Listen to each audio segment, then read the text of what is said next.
Hello，大家好，我係傲然哥哥啊。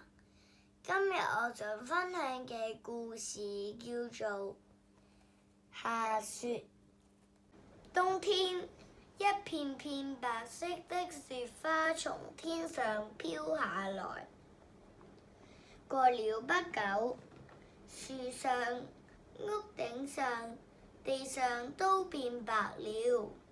小黃狗從屋裏跑出來，大聲叫着：下堂啦，下堂啦！大家快來啊！小花貓從屋裏跑出來，搖着頭說：不是，不是，這是鹽，天上下鹽啦！大家快來啊！老母雞也聽見了，走出窩來說：究竟是糖還是鹽？讓我來嘗一嘗。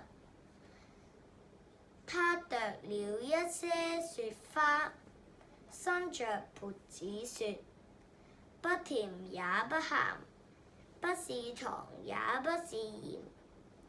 這時兩個小朋友從屋裏走了出來，高興得又跳又笑。下雪啦，下雪啦！我們可以堆雪人，打雪仗了。你有冇試過玩雪呢？下次見，拜拜。